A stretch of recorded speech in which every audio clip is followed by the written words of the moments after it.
Me acompaña en la moderación la doctora Bárbara Cléricus, conocida cardióloga, jefa de cardiología del Hospital de Ipreca.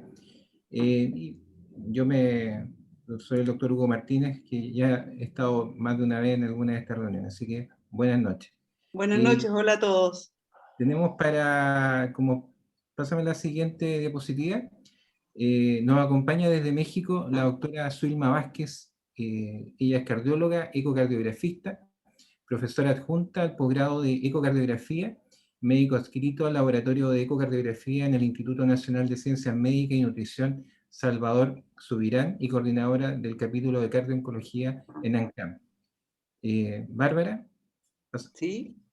pásame la próxima diapositiva. Con nosotros también nuestra querida amiga, la doctora Pamela Rojo, conocida por todos, cardióloga, ecocardiografista, especialista en cardio-oncología y jefa actualmente de todo el Centro Cardiovascular de la tremenda Clínica de Ávila, que en Santiago, y participante activa, siendo tesorera del CICIAC. Bienvenida a las dos, un gusto y un honor tenerlas con nosotros. Gracias, gracias. Para iniciar, tenemos estos dos temas. Va a partir primero, habíamos propuesto a la doctora Zulma. No sé si estás conectada, Zulma. Sí. Ya lo logré, espero que Si no, partimos con Pamela, pero para seguir el programa, nuestra primera charla de esta webinar es la utilidad de la ecocardiografía en seguimiento y manejo de la cardiotoxicidad, que está a cargo de la doctora Zulma Vázquez. Antes de partir, gracias también al laboratorio Behringer, que siempre nos ha apoyado con la plataforma, y como les comentaba primero, las preguntas las vamos a hacer al final. Así es. De las dos charlas.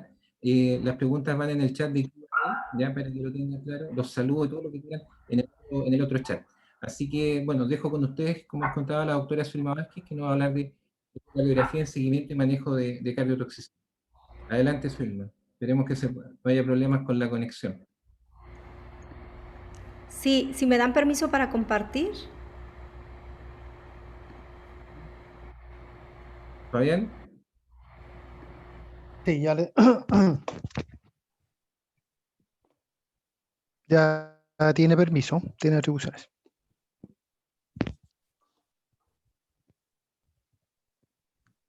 Muy bien. Bueno, muy buenas tardes a todos, muy buenas noches allá en Chile. Antes que nada, pues quiero agradecer la invitación a la Sociedad Chilena de Cardiología.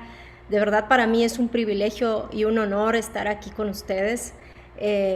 Voy a platicar en los próximos minutos la utilidad de la ecocardiografía en el seguimiento y manejo de cardiotoxicidad. Realmente me siento honrada tanto por el panel, por la doctora Pamela Rojo que me acompaña, el panel de expertos que verdaderamente me hace un privilegio estar aquí, muy contenta.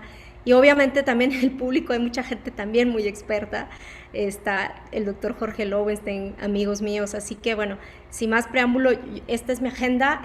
Voy a hablar un poquito brevemente, una leve introducción. Vamos a hablar un poquito de cómo cardio-oncología ha transformado la forma en cómo tratamos a nuestros enfermos hoy día. Y por supuesto esto tiene algunas limitaciones que vamos a ir viendo a lo largo de la charla. El papel del eco, por supuesto, y obviamente del strain y algunas actualidades en cardio-oncología. Entonces, bueno, creo que esta diapositiva, manera de introducción, la hemos visto en muchas conferencias. Indudablemente, cuando estamos hablando de cardio-oncología, todos sabemos que es una disciplina que se ha convertido en un pilar fundamental para no solamente nosotros como cardiólogos, sino también para los hematólogos, los radiólogos, los radiooncólogos y por supuesto el área tan enorme de oncología. ¿Y esto por qué? Pues porque, como sabemos claramente, en estas curvas de Kaplan-Meier podemos ver cómo desde el año 1970, que inicia en 1960, alrededor de 1960, el gran arsenal de terapia para el tratamiento, para el cáncer, pues vemos claramente cómo las curvas se han ido separando tanto en hombres como en mujeres a hoy día, ¿no? Y esto pues a razón de la mejoría en la sobrevida en los pacientes hemato-oncológicos, lo que ha llevado a que pues estos pacientes ahora nos tenemos que preocupar por las comorbilidades cardiovasculares. Y es así como surge esta disciplina relativamente nueva de la cardio-oncología. En realidad lo que nosotros queremos es facilitar el tratamiento oncológico. Entonces, claro, por supuesto, también es importante decir que generalmente nos referimos a estos fármacos que producen daño miocárdico y disfunción ventricular y falla cardíaca, como son por todos sabidos los antraciclenos, algunos agentes alquilantes también. Pero también no hay que olvidar, y no es motivo de la charla, ojalá y después podamos platicar de ello, que hay un arsenal terapéutico impresionante que puede dañar a cualquier nivel cardiovascular, a nivel coronario, a nivel venoso, a nivel del sistema de conducción, ¿no? Y cada vez surgen más fármacos.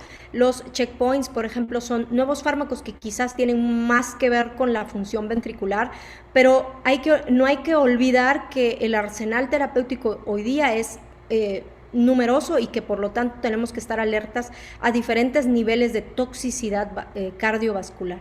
Obviamente, pues siempre nos referimos a esto, ¿no? O sea, a la falla cardíaca, ¿no? Y sabemos claramente que a mayor dosis, o sabíamos que a mayor dosis, más posibilidad de falla cardíaca. Entonces ahí es donde pues siempre he mostrado esta diapositiva y la traigo solamente para que vean que el ver estos pacientes dilatados con gran disfunción ventricular parece ser un poco algo más allá del pasado. Vamos a ver que no tanto. Entonces, bueno, lo primero que quiero, de lo que quiero partir es hablar de cómo en cardiotoxicidad empezamos a querer buscar medicina de precisión, pero con definiciones un tanto imprecisas, porque si ustedes ven en esta diapositiva, claramente los valores de corte para definir cardiotoxicidad o daño miocárdico asociado a la terapia hemato-oncológica, pues va a variar dependiendo de la guía que consultemos. Entonces vamos a ver claramente cómo, de acuerdo a la Sociedad Europea, pues todos sabemos que el valor de corte es una caída más de 10% por debajo del 50%, pero por ejemplo las guías del doctor Juan Carlos Plana dicen que debajo del 53% y también más del 10%, que es como las guías que están más cercanas, ¿no? Pero si nos vamos a las guías de la ESMO, por ejemplo, o de la ASCO, pues nuevamente nos llevan a un valor superior, incluso llegando al 55%, y con una caída de más de 5%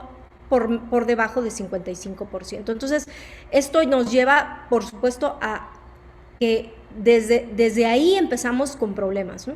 Y lo siguiente importante también es que ya hoy día los consensos toman en cuenta el análisis de la deformación. Y entonces en el análisis de la deformación nos dicen en todos, ahí sí que hay un consenso relativo entre decir que una caída más de 15 puntos porcentuales con respecto al basal, 15%, es un paciente que tiene verdaderamente disfunción temprana. Entonces, el otro concepto al que me voy a referir es este. ¿Por qué es importante ver al paciente hemato-oncológico un poco más allá de la imagen cardiovascular? Pues porque es importantísimo que establezcamos un modelo de riesgo cardiovascular. Entonces, aquí viene algo supremamente importante. Si yo voy a ver a un enfermo que va a recibir terapia oncológica o hemato-oncológica, tengo que establecer su modelo de riesgo y hacer un fenotipo de ese enfermo. ¿Y cómo lo voy a establecer? Pues con todo un nomograma, ¿no? Para poder, a través de no solamente el perfil clínico del paciente, sino además a través de exámenes de laboratorio y ahí sí, de gabinete o de imagen cardiovascular, biomarcadores, nosotros poder intervenir en ese paciente de manera muy temprana, desde la prevención primaria. Recordar que prevención primaria, hoy día por la ESMO, solamente se acepta como el uso de derrazoxana, es decir, que cuando yo digo que tengo un paciente de alto riesgo cardiovascular, que ahorita voy a mencionar algo rápido de quién es el de alto riesgo, creo que lo hemos dicho un par de veces, se dice que solamente de Rasoxane es como de los fármacos donde verdaderamente yo estoy haciendo una evaluación y digo, bueno, este paciente es de alto riesgo y va a iniciar terapia.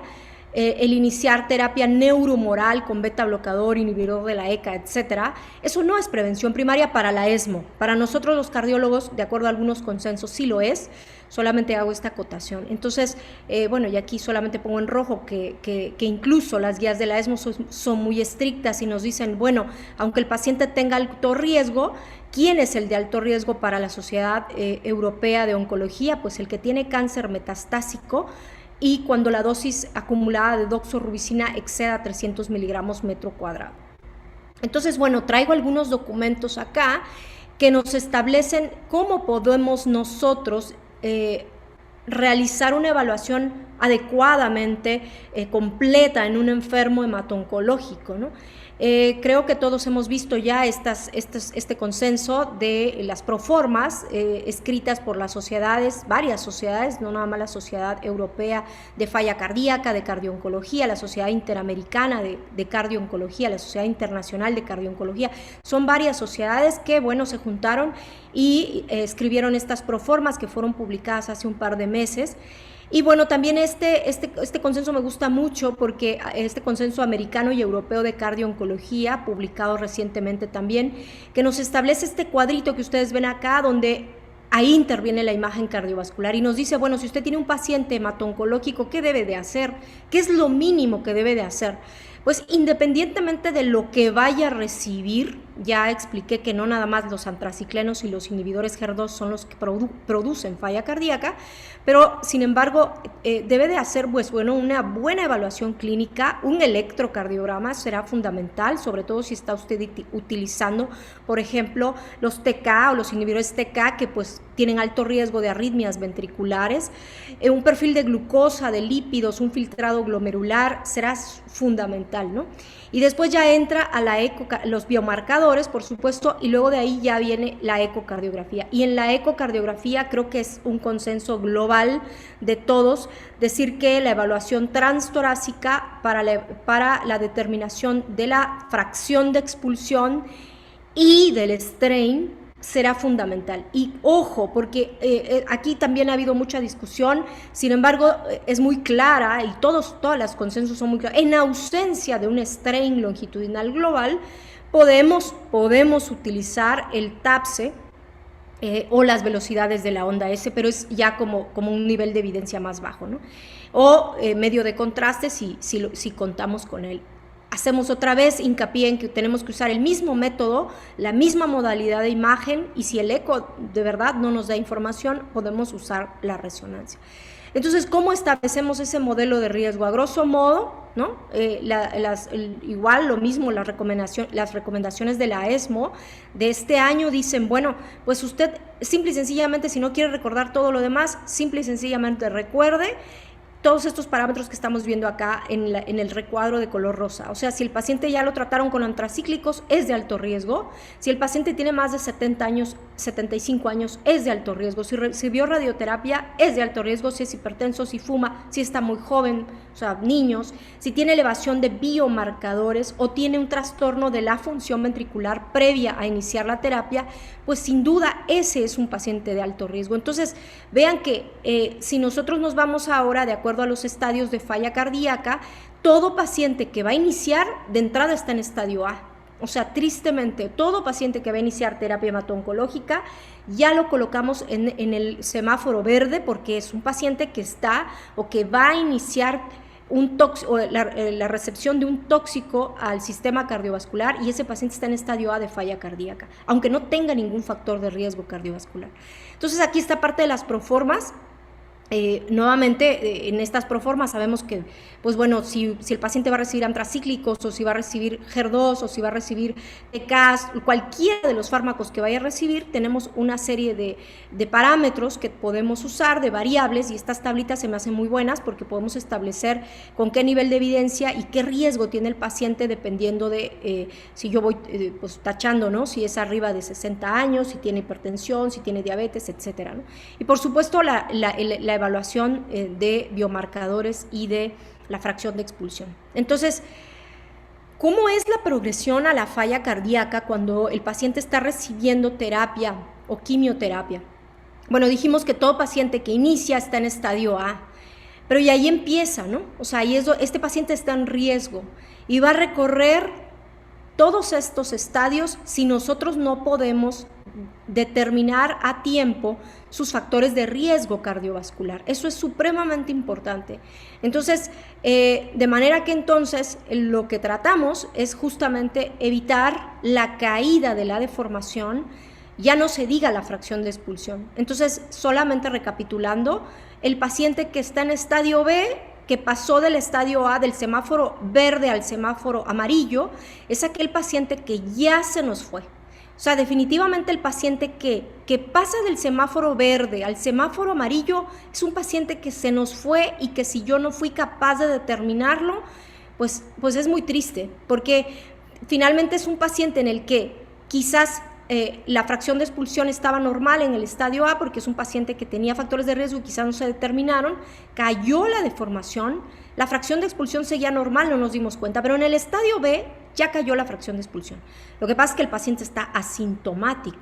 En el estadio C, pues es un paciente que ya está en falla cardíaca sintomática, y el estadio D, pues eso es muy similar a lo que ocurre con todos nuestros pacientes, un paciente con falla cardíaca refractaria.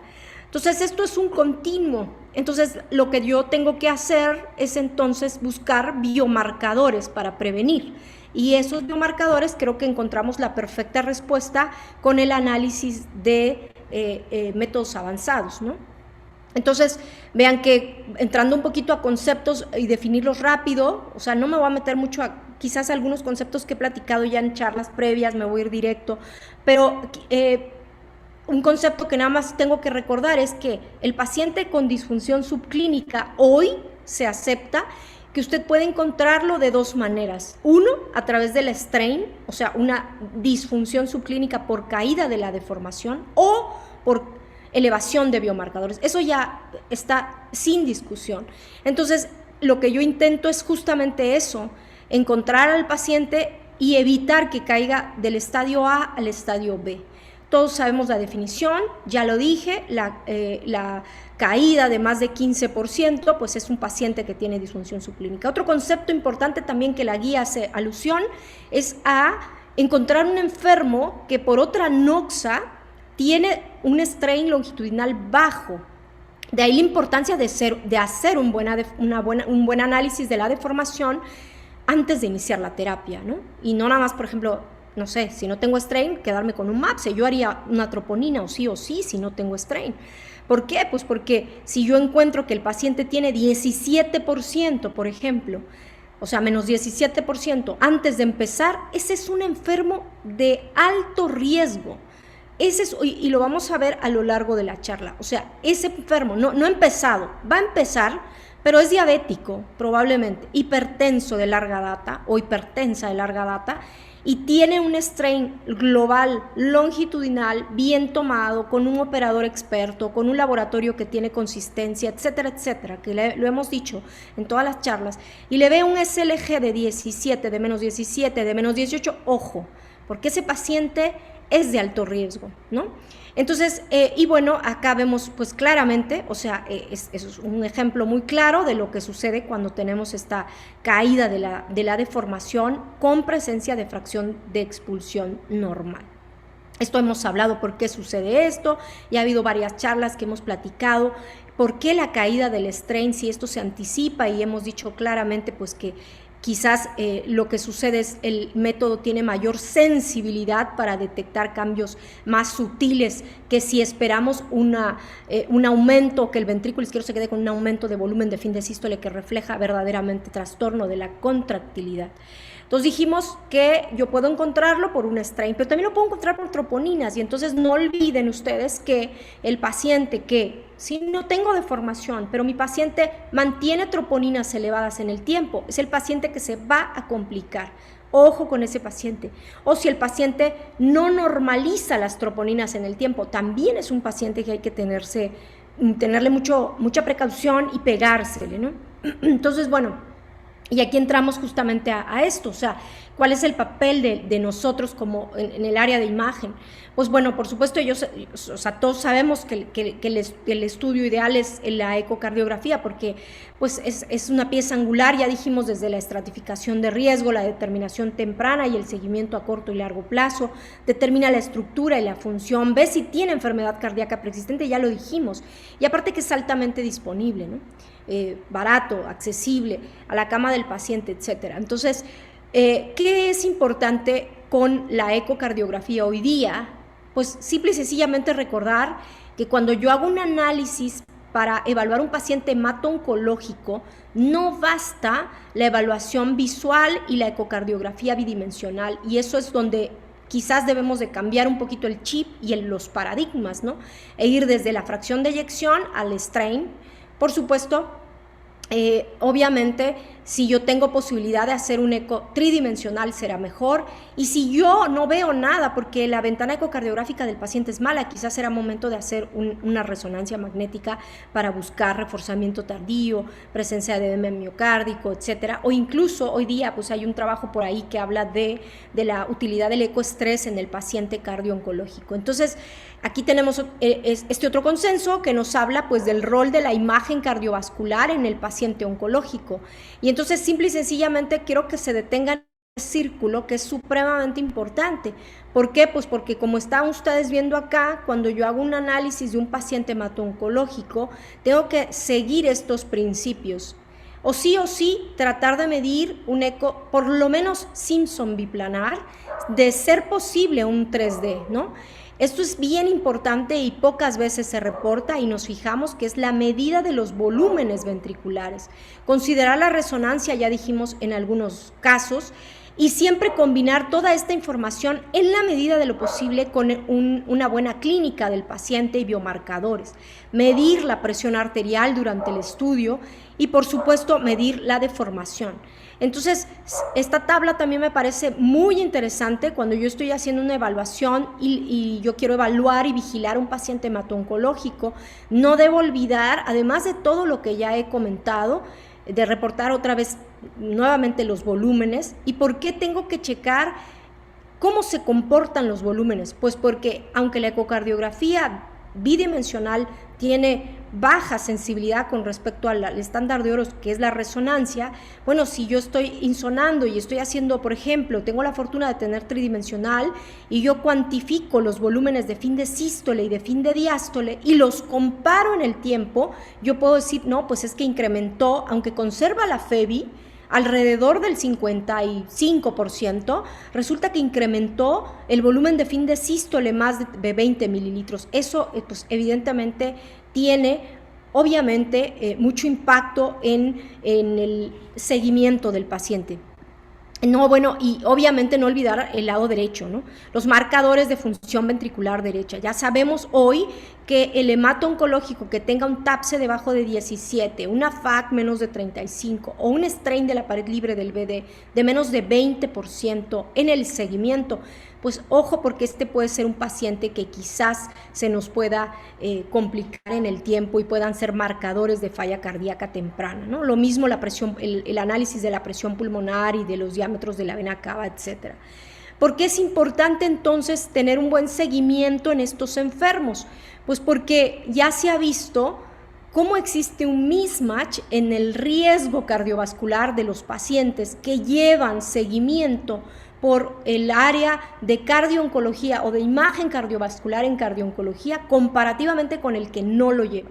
Es decir, que aquellos pacientes, como están viendo en estas curvas de Kaplan-Meier, donde el paciente lleva un screening por ecocardiografía, tiene una menor tasa de MACE, a diferencia del paciente que, aunque no reciba, por ejemplo, terapia tan agresiva como antracíclico o trastuzumab, pero que no lleva un buen screening, por supuesto tiene una incidencia mayor acumulada de eventos. Entonces esto es sumamente importante. O sea, el paciente que lo vigilan es el paciente que se va a separar de las curvas de sobrevida con respecto al paciente que no lo vigilan, independientemente de la terapia hemato-oncológica recibida. Entonces, el otro concepto importante también es hablar de por qué es importante cuantificar en la medida de lo posible una buena función ventricular. No es un paciente cualquiera el paciente hemato-oncológico. Este es un seguimiento a 7 años que realizó un grupo grande en Canadá y que lo que hicieron es evaluar la función ventricular en pacientes que habían recibido doxo, ciclofosfamida y paclitaxel, ¿no? Más trastuzumab como terapia adyuvante en pacientes con CA de mama.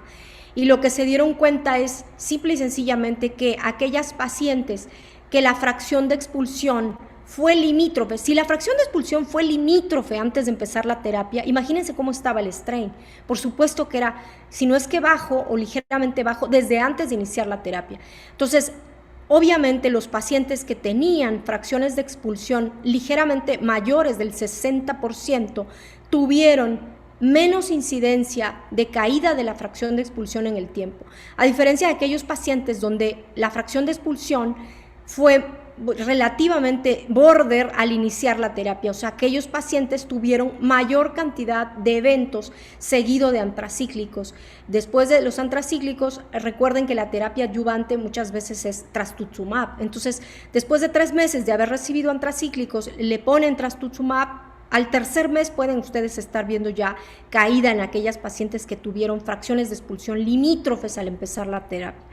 ¿Qué otra importancia tiene la buena cuantificación de la fracción de expulsión? Pues muy importante que recordemos que ya sabemos todos que nuestro estándar de oro es la resonancia magnética. Y este trabajo es pionero porque es un trabajo del grupo de Benny Arman, donde estudió supervivientes al cáncer en etapa infantil y comparó la eco con la resonancia magnética. ¿Y qué es lo importante aquí? Pues que simple y sencillamente con la ecocardiografía ya sabemos que sobreestimamos la fracción de expulsión y que cuando usamos eco biplanar, vean los puntitos azules, ¿no? Ya no se diga el TACLES, o sea, bueno, es una barbaridad cuantificar TACLES en un paciente hemato-oncológico. Por eso es que yo no me la creo cuando hablamos un poco de TAPSE en el paciente hemato-oncológico.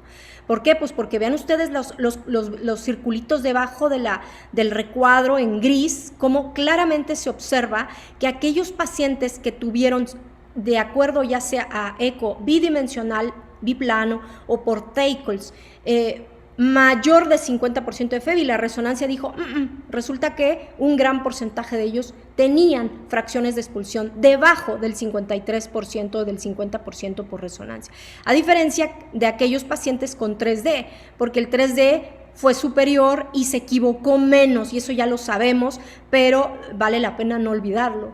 El otro concepto importante también es recordar la relación que guarda la fracción de expulsión con el análisis de la deformación. Este estudio fue hecho por resonancia y también es del grupo de Canadá, y ellos lo que hicieron fue evaluar también supervivientes al cáncer y encontraron que aunque usted agarre una cohorte grande de pacientes supervivientes y encuentre aparentemente una fracción de expulsión mayor del 50%, en hasta un 30% de estos enfermos que tenían fracciones de expulsión arriba del 50%, como vemos en las gráficas, tenían strain longitudinal anormal y circunferencial anormal. ¿Eso qué quiere decir? Que aunque la fracción de expulsión aparentemente sea superior al 50%, si usted no ve más allá, quizás puede dejar pasar aquellos pacientes que tienen, hasta un 28% de pacientes que tienen baja reserva miocárdica. Entonces esto es muy importante y quizás esto pues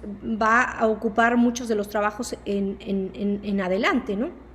Entonces, bueno, está por demás decir que el análisis de la deformación, hemos dicho qué debo hacer, qué debo conocer en un paciente hemato-oncológico, o sea, además de todas las variables técnicas, porque evidentemente este método ha sido sumamente criticado por mucha gente que no se dedica a hacerlo en el día a día, y por supuesto si usted quiere agarrar la máquina y hacerlo un día y luego dejar de hacerlo una semana y volver a hacerlo otra vez, no le va a salir. La idea es que tenga usted una data consistente y que verdaderamente esté usted reproduciendo su valor en el mismo paciente, en la misma máquina y por supuesto el mismo operador, y cuidando todos los detalles técnicos. Sabiendo esto, podemos nosotros sacarle un gran jugo a este método y podemos detectar tempranamente el daño miocárdico, pero no nada más eso, sino también predecir el riesgo de desarrollar eventos y vamos a ver qué hay de guiar la terapia y el desenlace. Entonces, bueno, pues por ejemplo acá tenemos dos casos diferentes, ¿no? Una mujer de 43 años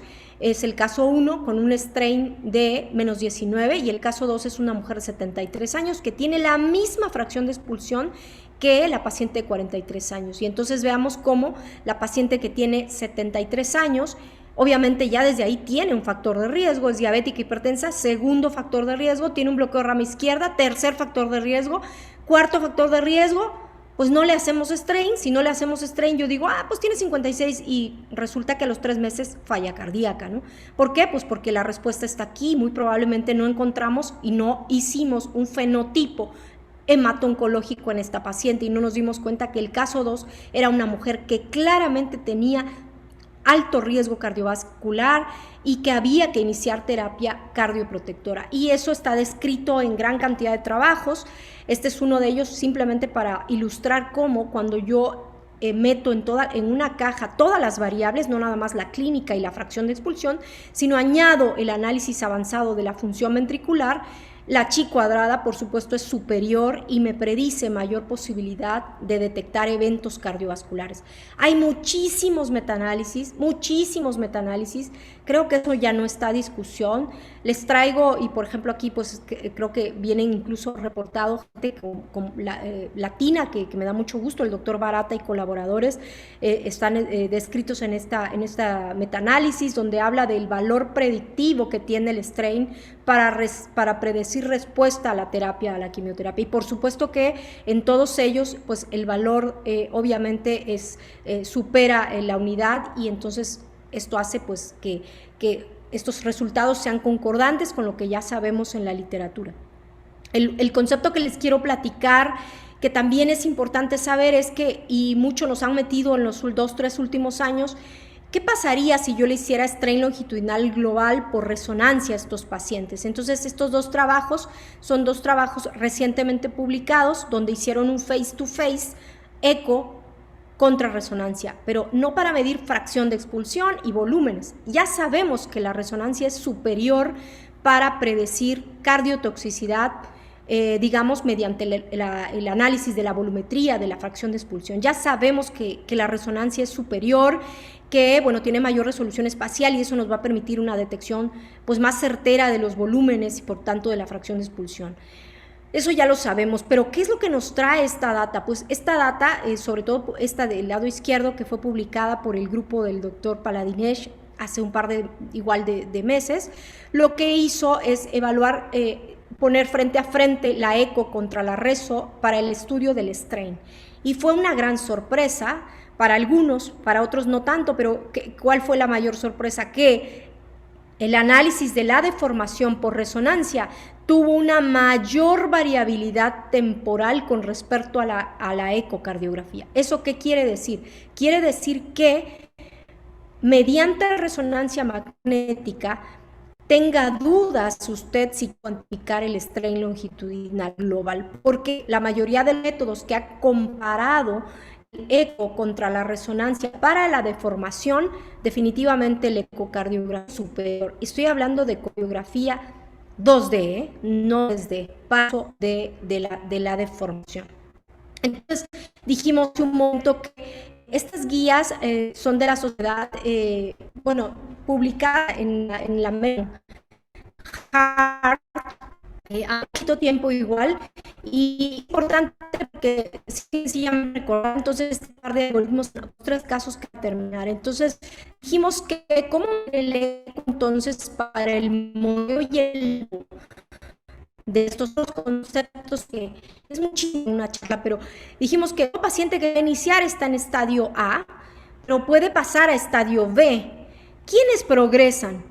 ¿Cuántos de estos pacientes se sabe que progresan de estadio A a estadio B? Pues hasta el 19% progresa, sobre todo aquellos que reciben antraciclenos. Se ha visto hasta un 22% si no reciben terapia neurohumoral. Esto es bien importante. O sea, el paciente de alto riesgo que está en estadio A, que no se monitoriza continuamente, puede caer hasta un 22% la fracción de expulsión si no recibe terapia cardioprotectora. Estos datos son realmente alarmantes. La otra cosa importante, que a mí esto es como que lo único que no concuerdo yo con este documento, pues es que ellos toman como valor de corte la caída del strain en valores absolutos del 5%, lo cual me parece bien, pero la delta, vean ustedes, la delta del 12%, cosa que pues obviamente no checa, ¿no?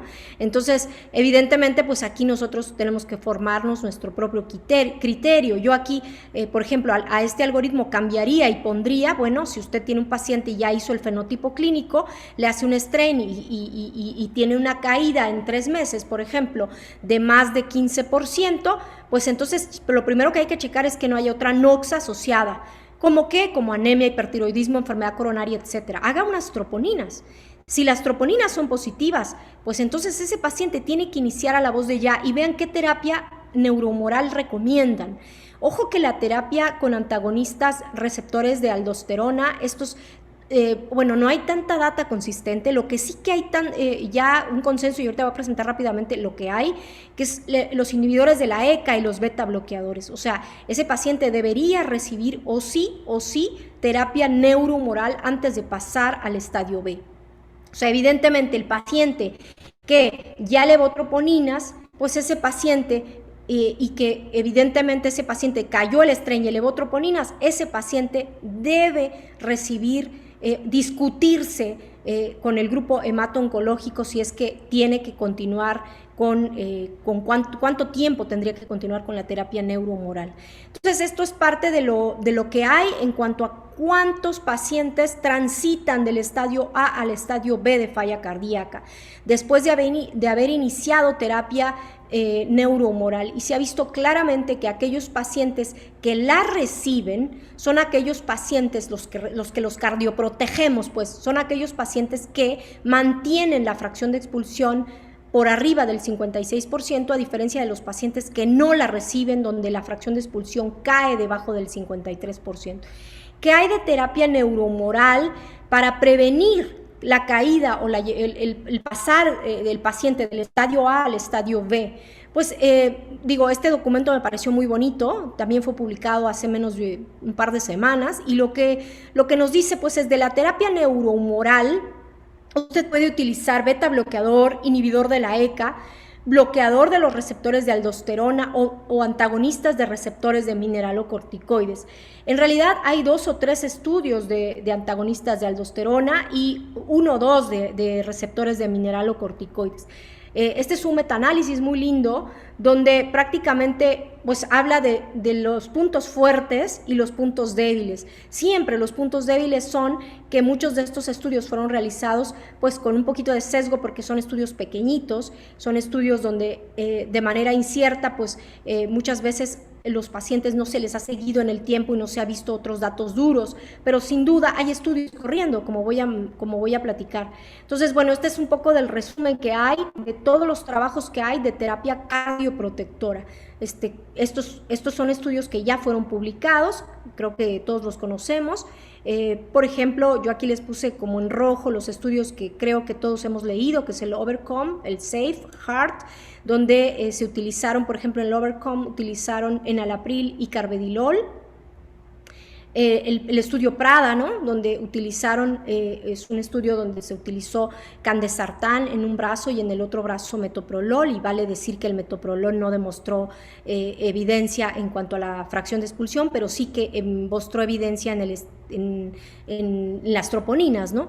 Y ya de ahí vienen todos los estudios de Cardinale, algunos de ellos que son un poquito viejitos.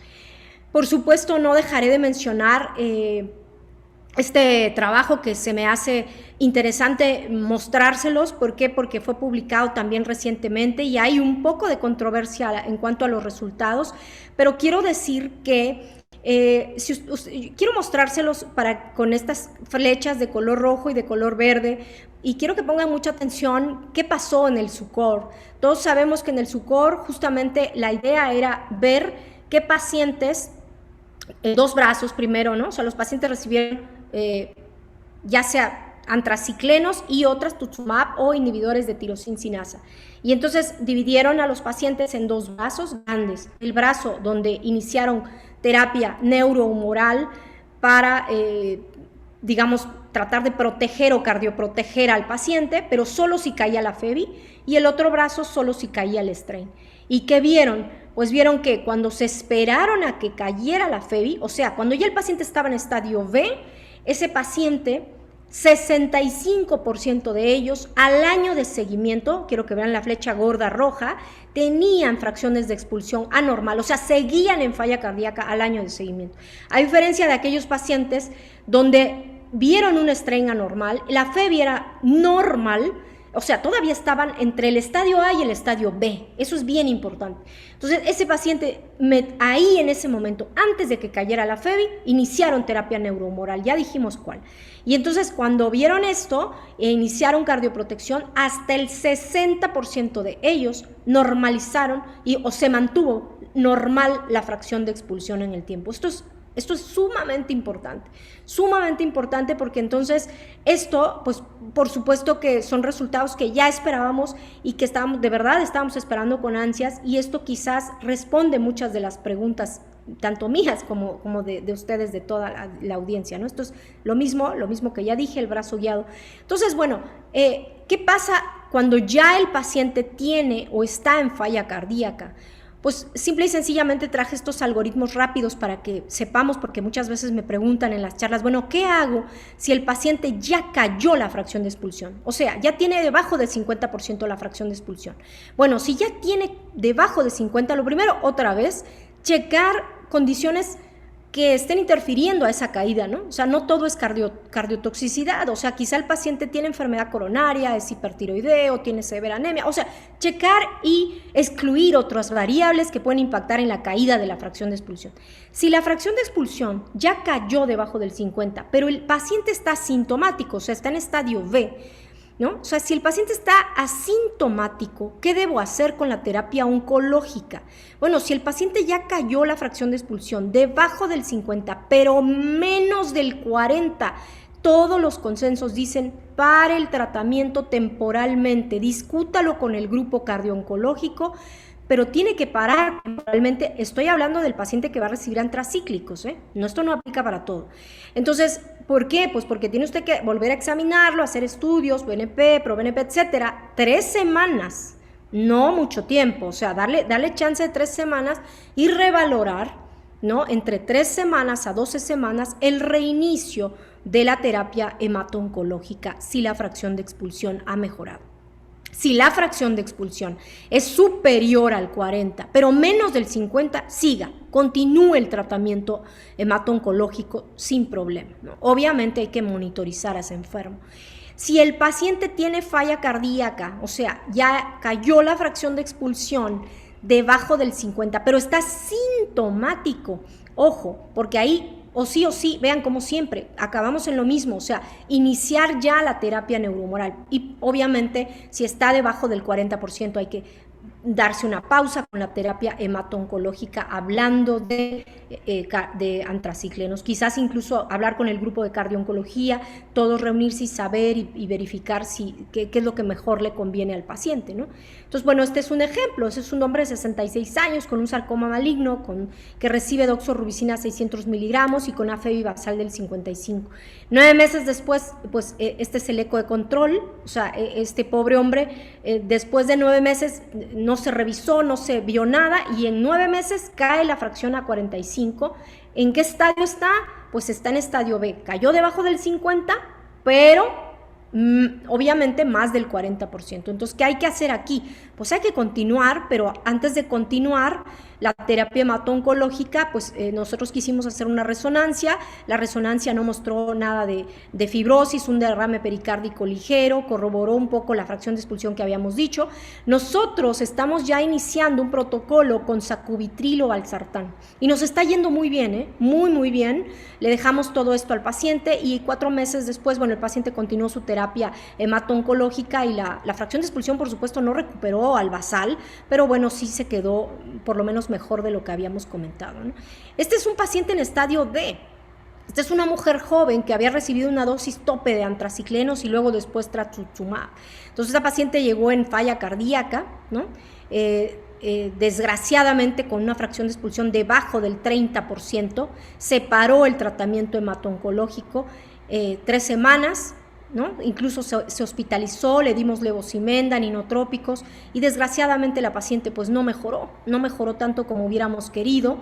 La verdad es que se quedó muy similar, se tuvo que cambiar la terapia hemato-oncológica, de manera tal que entonces, como vemos, sí que tiene impacto entonces todo lo que nosotros vamos haciendo con estos enfermos. Entonces, como mensajes finales yo les quiero dejar como que la ecocardiografía, pues claro, es una modalidad clave en cardiooncología, porque no solamente me permite estudiar la función, sino las válvulas, el pericardio, etcétera, ¿no? Hay un poco de conflicto en cuanto a las definiciones, hay controversia incluso en los monitoreos tardíos, todavía estamos en espera de vigilancia de ello, ¿no?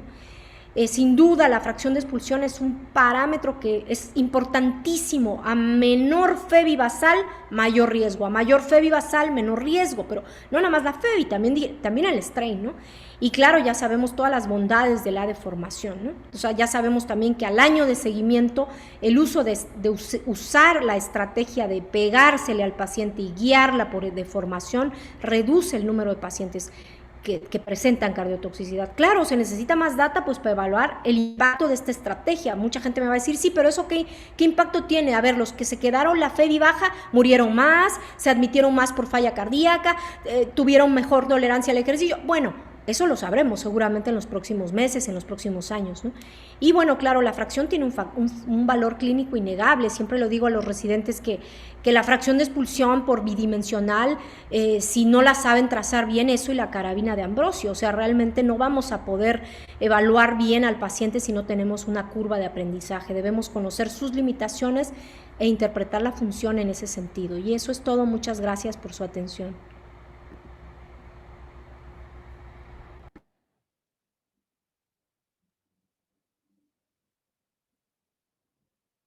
Bueno, Bárbara está en silencio, pero doy las gracias a Zulma por su excelente charla, muy completa. Tenemos ya varias preguntas para ella al final de la segunda charla, así que te agradezco, de verdad, muy buena la charla.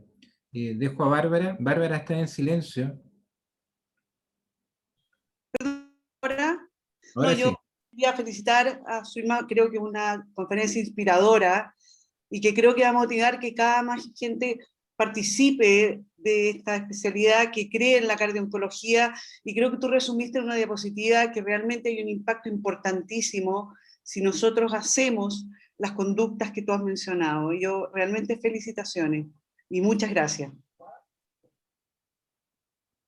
Vamos ahora, por favor, con la segunda charla con la doctora Pamela Rojo, que hay de nuevo en el 2021 con toxicidad inducida por quimioterapia. Gracias, Pamela, y vamos con tu presentación. Buenas noches a todos. En realidad también sumarme a las felicitaciones de Zulma. Excelente presentación. Vamos a tratar de hacer un poquito más condensado para poder ir a las preguntas posteriores.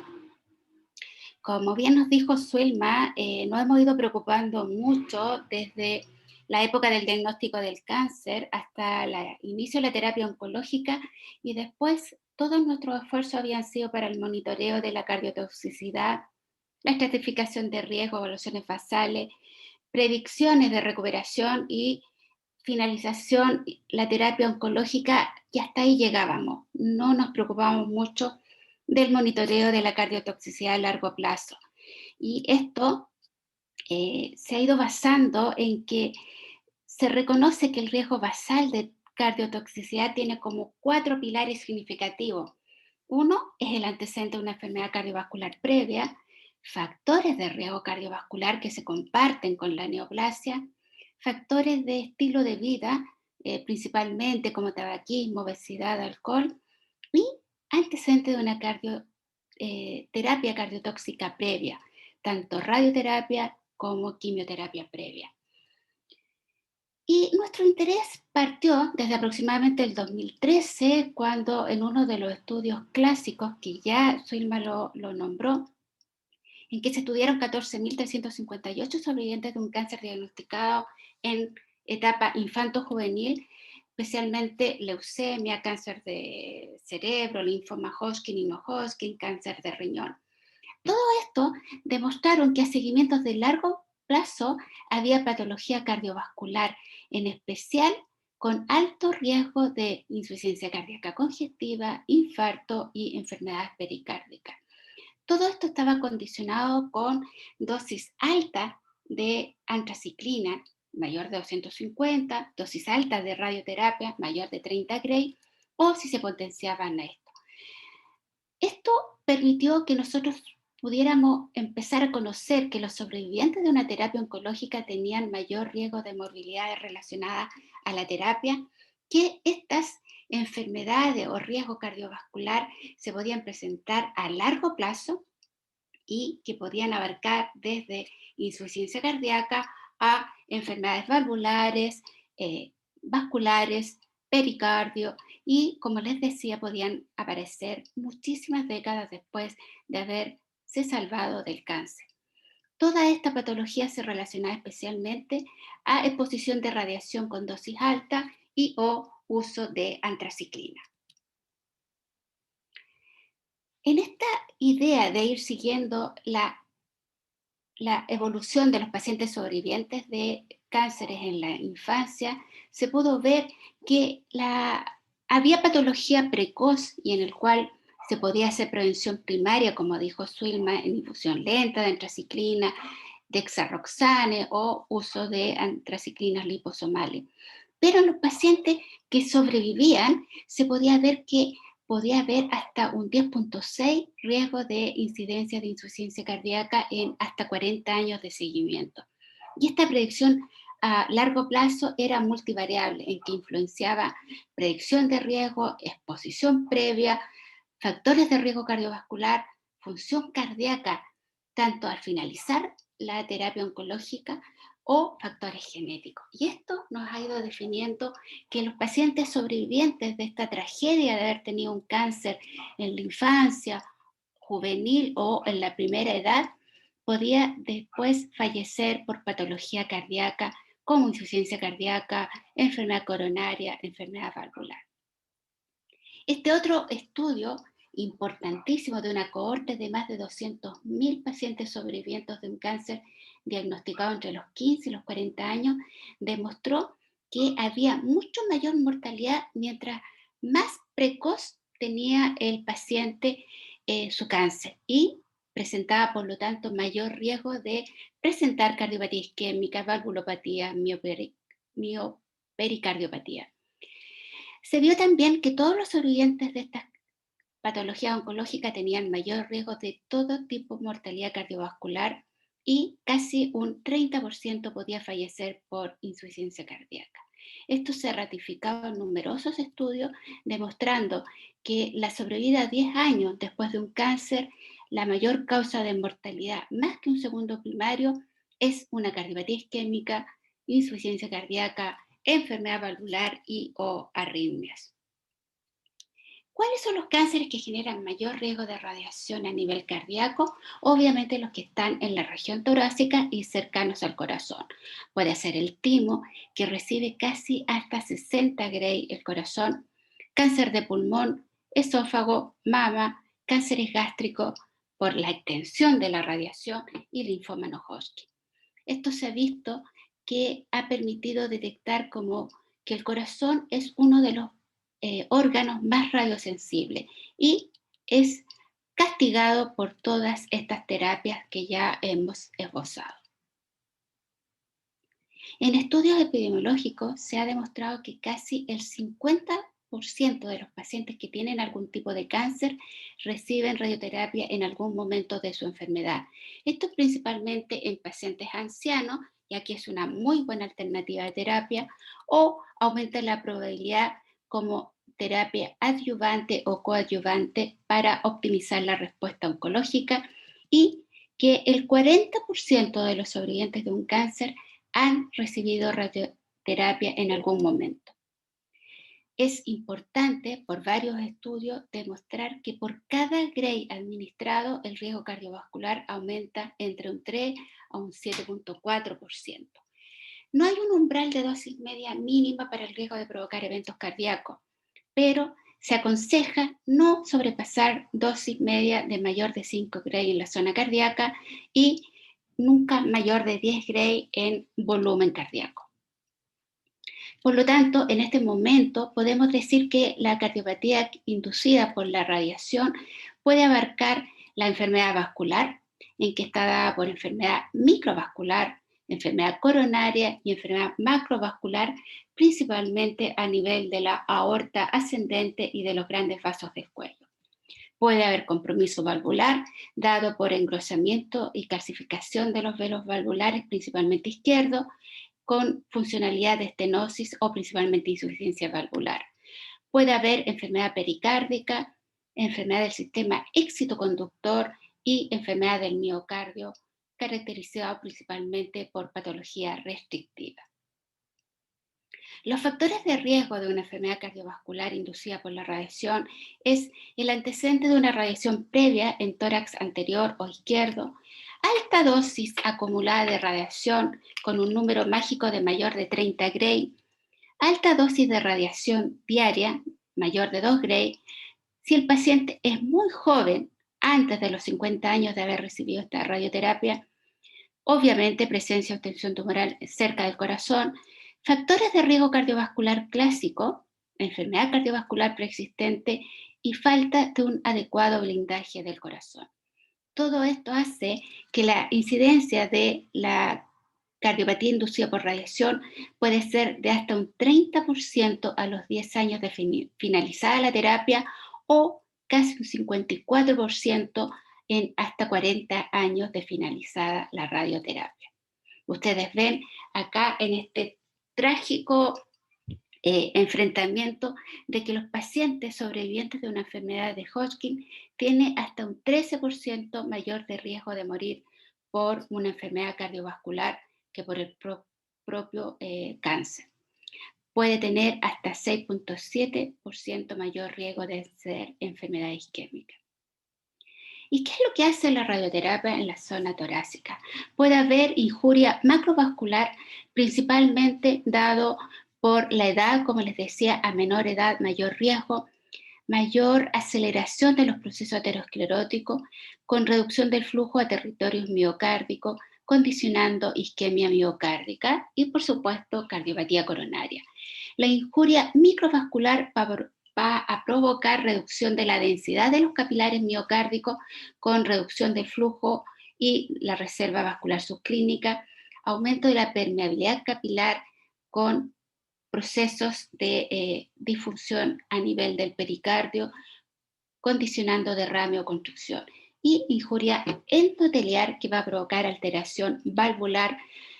Todo esto puede llevar a condicionar un deterioro progresivo en la función sistólica y diastólica del ventrículo izquierdo hasta llegar a estadios finales de insuficiencia cardíaca. Quisiera mostrarles este caso, hombre, 56 años, con antecedente de un linfoma no Hodgkin, hace 19 años, tratado con quimio-radioterapia, que inicia disnea, angor y fatigabilidad con el ejercicio. El electro muestra bradicardia y bloqueo de rama izquierda. El test de MIBI mostró isquemia extensa anteroseptoapical. Ustedes ven cómo, en comparación al estudio del 2016, ha progresado la insuficiencia aórtica y se ve en la ecocardiografía gran depósito de calcio en todo el anillo y el aparato valvular aórtico. Se hizo una coronariografía que muestra lesiones ostiales severas del árbol coronario izquierdo. Por lo tanto, en este paciente se hizo un reemplazo valvular aórtico, doble bypass aortocoronario. A los 5 días persiste el bloqueo B completo posoperatorio, por lo que se debió instalar marcapaso definitivo. Es decir, este paciente hizo las patologías más frecuentemente asociadas a la radioterapia. Compromiso del árbol vascular coronario que abarca casi un 19%, las válvulas que puede ser hasta en un 11% y el sistema excitoconductor en hasta un 16%. Quisiera mostrarles este otro trabajo que muestra por qué los pacientes sobrevivientes de un linfoma de Hodgkin después de 40 años tienen mayor riesgo de enfermedad cardiovascular. Se ve que el promedio de edad del diagnóstico del linfoma fue de 27 años y 81% de ellos fueron tratados con radioterapia. Más de 1.700 eventos en estos pacientes, demostrando que más de 35 años aumentaba 4 a 6 veces el riesgo de enfermedad cardiovascular y un 51% de ellos presentaba más de un evento. Por supuesto que se asociaba a potenciación con el uso de antraciclina y tabaquismo. Con esto se ha concluido que el mayor riesgo de la radioterapia era la irradiación a menor edad, dosis mayor de 30 Gray o asociación a uso de antraciclina y falta de protección cardíaca. La enfermedad coronaria post-radioterapia se puede decir que es una de las enfermedades más frecuentes como complicación a largo plazo. Se ha visto que es poco frecuente el daño precoz, pero en estudios de ratas se ha demostrado que la radioterapia puede provocar daño precoz hasta los 6 meses de empezado la radioterapia. Habitualmente es oligosintomática y puede pasar desapercibida. Pero en seguimientos electrocardiográficos se pueden ver alteraciones y a lo mismo en seguimientos con troponina. Después de esta etapa viene un periodo de sospecha, pero que es bastante variable su presentación y se ha visto que si los pacientes pueden tener complicaciones con un periodo de latencia que puede ser hasta de 35 años con un promedio de 19 años.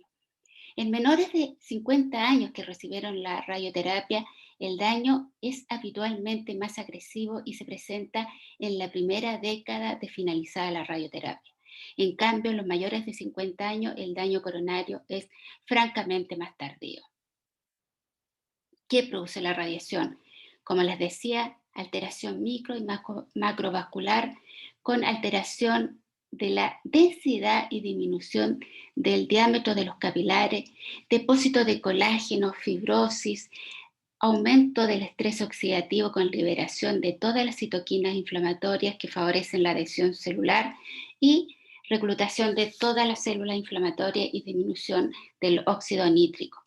Todo esto va a llevar que exista formación de placas con mayor componente fibroso y menos componente lipídico, caracterizados por un punto que es significativo: predominio de ubicación ostial, con lesiones largas, lisas, concéntricas, con muy poca circulación colateral.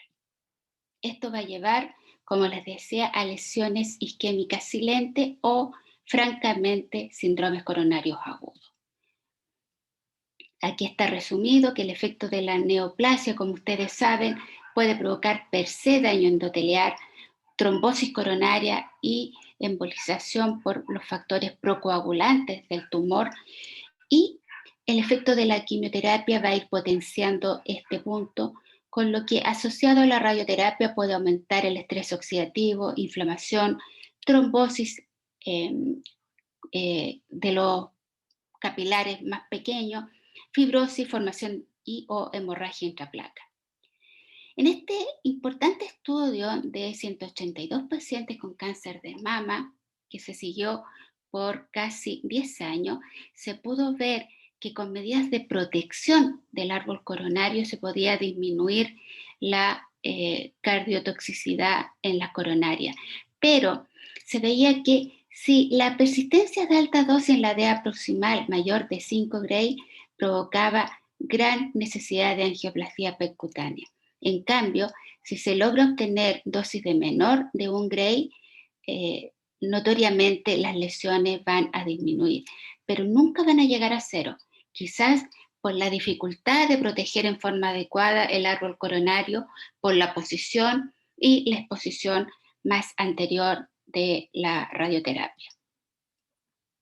¿Cómo podemos estudiar? Ya Suilman nos avanzó que la multimodalidad es uno de los aspectos importantes en el estudio de la cardiooncología.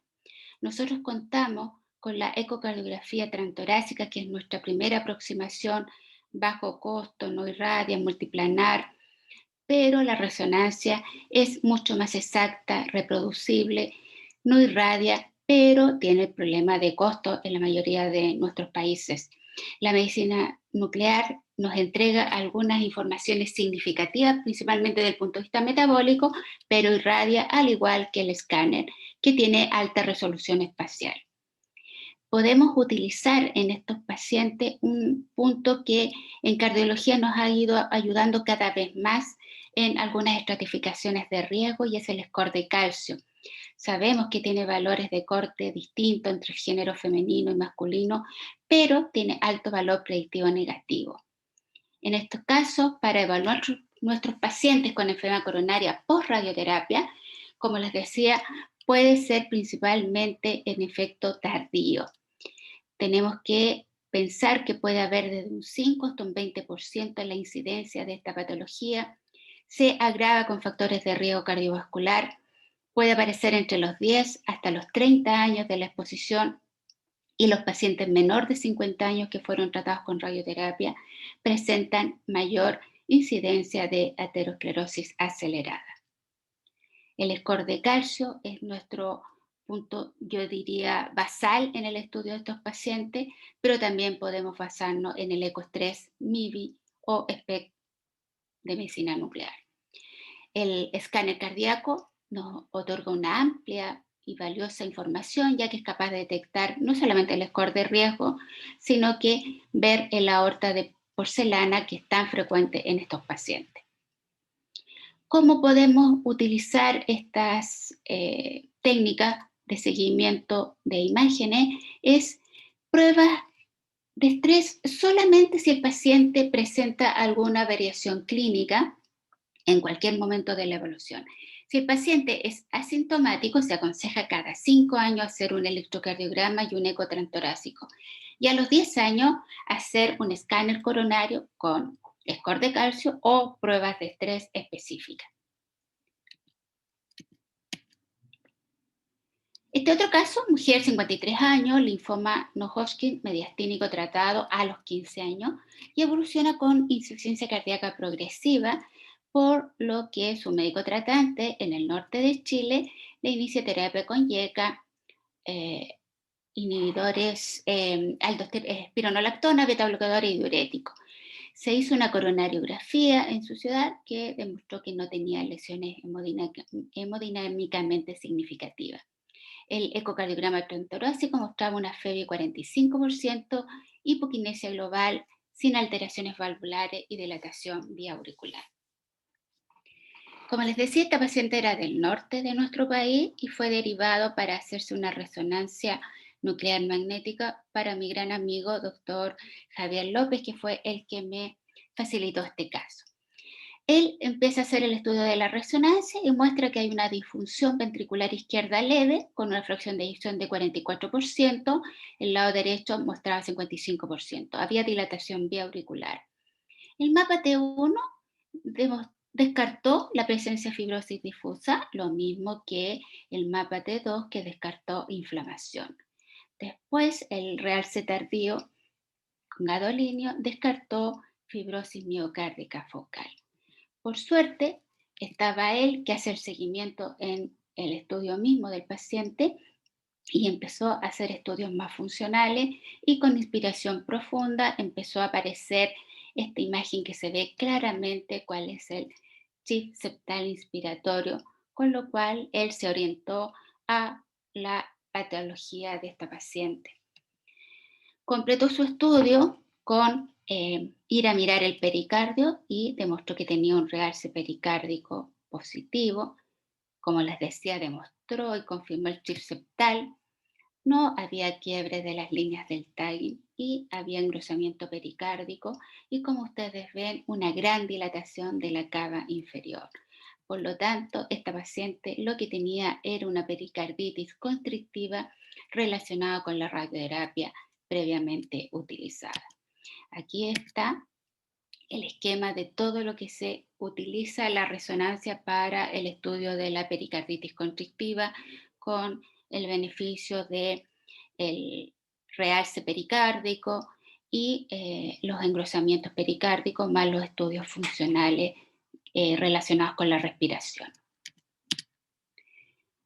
tenemos el caso que en post-radioterapia puede haber una pericarditis aguda. Eso es mucho más frecuente en los inicios de la terapia, es decir, antes del 1980, 1985, en que se utilizaban dosis muy altas sin protección cardíaca, por lo que se podía recibir fácilmente mayor de 30 Gray en la zona del corazón. Esto también se puede configurar actualmente con el estudio de el PET-CT con 18 fluorodeoxiglucosa que muestra inflamación.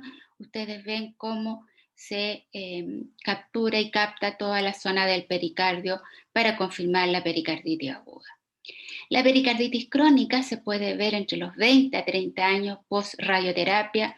Aquí tenemos gran utilidad del escáner que muestra las calcificaciones extensas. El ecocardio, por supuesto, nos va a demostrar calcificaciones, engrosamiento y o persistencia de derrames pericárdicos, y mucho más exacto y funcional la resonancia. En ecocardiografía sí nos sirve el estudio funcional del llene transmitral, transaórtico, con la variabilidad respiratoria. Como les decía, el escáner multicorte es muy útil para evaluar pericardio por su resolución temporal baja, que nos permite con gran exactitud ver la movilidad del pericardio. El escáner ha demostrado que puede haber engrosamiento en casi el 72% de los pacientes con pericarditis constrictiva y calcificación en más del 50% de ellas. Podemos tener también, como les decía, todo el estudio de ecocardiografía para evaluar la pericarditis constrictiva, que no es el objetivo en este momento, pero el movimiento septal o bounce, el annulus reverso y la variabilidad respiratoria del llene ventricular con un strain normal. Aquí ustedes ven lo que yo les comentaba y el strain normal. Quisiera mostrarles este otro caso de mujer de 68 años tratada con un cáncer de mama izquierda. También usó antraciclinas y radioterapia como terapia coadyuvante. Hace un mes comenzó con disnea progresiva y aparece con un edema pulmonar más taquiarritmia por fibrilación auricular. Ustedes ven, el ecocardiograma nos muestra gran dilatación de la aurícula izquierda, severa calcificación de los velos aórticos y a nivel del velo mitral posterior muy rígido. Ustedes pueden ver también cómo se observan trombos en la zona de la aurícula y orejuela izquierda. Esto nos lleva a pensar por qué la enfermedad valvular radioinducida es tan frecuente. En general, debemos pensar que se puede expresar hasta en un 40% de los 10 años de la radioterapia, pero puede llegar a ser de 60% a los 20 años. El compromiso es principalmente en esta zona que abarca toda la pared aórtica, annulus aórtico, cortina mitroaórtica y todo el aparato valvular mitral. Se caracteriza por extensas calcificaciones de toda esta zona que compromete, por supuesto, la movilidad de los velos. Se aprecia que compromete principalmente las lesiones de valvular lado izquierdo, siendo la válvula aórtica más frecuente que la mitral. El ecocardiograma se aconseja que si nosotros al término de la radioterapia tenemos válvulas normales en estructura y función, se debe repetir el eco cada 5 años. Si tiene una alteración leve, se puede hacer control cada 2 o 3 años. Si hay franca alteración valvular con disfunción moderada, se puede repetir el eco anualmente. Y por supuesto, en casos más severos, un seguimiento estricto. También el manejo quirúrgico en estos casos es un poco distinto, ya que tiene que haber mayor protección cerebral por el gran compromiso de toda la aorta ascendente llamado aorta en porcelana. Habitualmente requiere recambio valvular mitroaórtico con reconstrucción de la cortina mitroaórtica y en ocasiones también puede ser necesario reconstituir la aorta ascendente. Aquí ustedes pueden ver que en la época de de los procedimientos percutáneos como la STADI, una de las principales indicaciones de este procedimiento es los cánceres con irradiación torácica por la presencia de la aorta en porcelana. Quisiera por último terminar hablando de la miocardiopatía restrictiva, que tiene una incidencia hasta un 25%, corresponde a una fibrosis miocárdica con patrón no isquémico, es decir, hipoquinesia global, parchado, con compromiso severo de la microcirculación. Puede haber potenciación por un efecto de radiosensibilización sobre el corazón, el uso de antraciclina y trastuzumab. Sabemos que tiene que haber el pattern típico para nosotros conocido y con una alteración severa del strain. Por otro lado, quisiera que también recordemos en esta otra patología que se puede ver muy asociado a toda la quimioterapia, pero que también se puede servir para descartar de todas estas patologías, tanto constrictiva como patología restrictiva, cuál es la presencia del amiloide que va asociado a la patología oncológica propiamente tal. ¿Cuál es el mayor riesgo de insuficiencia cardíaca en sobrevivientes por radioterapia? Altas dosis de radiación sobre el corazón, mayor de 30 a 35 Gray, o haber recibido radiación en el tórax asociado a que el paciente haya sido joven, menor de 50 años, altas dosis de radiación, mayor de 2 Gray por día, proximidad y extensión del tumor cerca del corazón con falta de un blindaje adecuado, la presencia de factores de riesgo cardiovascular y enfermedad cardiovascular previa. Todos los esfuerzos en los últimos años han sido reducir la toxicidad por radioterapia, y esto se ha basado en dos aspectos. Uno, en las técnicas de radioterapias actuales, como en puntos o factores relacionados al paciente. En las técnicas se ha intentado reducir las dosis de radiación con fraccionamiento de la radioterapia, con disminución del campo y el volumen de irradiación, con técnicas de alta precisión, ya sea radioterapia de intensidad modulada, guiadas por imágenes 4D, ya sea por respiración, inspiración profunda, pronado, por guías 3D o por ecocardiografías torácicas. Todo esto ha permitido disminuir la dosis de radiación, pero nunca ha podido llegar a cero, por lo que no debemos dejar de lado la incidencia de la patología cardíaca en este tipo de terapia oncológica. Desde el punto de vista del paciente, nuestro objetivo debe ser intensivo en controlar los factores de riesgo cardiovascular, optimizar la terapia cardioprotectora, que, como bien lo dijo la doctora Vázquez, tiene que ser con el bloqueo neurohumoral endocrino y el seguimiento adecuado, que es uno de los puntos más deficitarios, yo digo, actualmente, ya que no se considera prioritario a nivel de la atención primaria. Aquí está resumido que la radioterapia tradicional en 1970 tenía dosis altísimas sobre el corazón que podía ser de hasta 60, 100 Gray, y con radiaciones moduladas de intensidad en más o menos 5 o 6 años atrás se logró disminuir en casi un 70% las dosis que llega sobre el corazón. Así que este es un punto importante y se ha reportado que a nivel de la ADA se ha logrado disminuir desde 30 hasta 7,6 Gray en promedio en todas las terapias. Es importante reconocer que tenemos a nuestro alcance todas las técnicas de multimodalidad para la detección del daño cardiovascular, y esto nos puede servir para estratificar no solamente el riesgo inicial y el diagnóstico precoz de la enfermedad cardiovascular o disfunción cardíaca, sino que también nos puede servir para identificar pacientes que requieran terapia cardioprotectora y seleccionar pacientes que requieran seguimiento a largo plazo. ¿Qué debemos pensar en todo paciente que recibió radiación? Que tiene mayor riesgo de enfermedad coronaria, enfermedad valvular, todo lo que hemos comentado. Sí, tiene factores de riesgo cardiovascular tradicionales.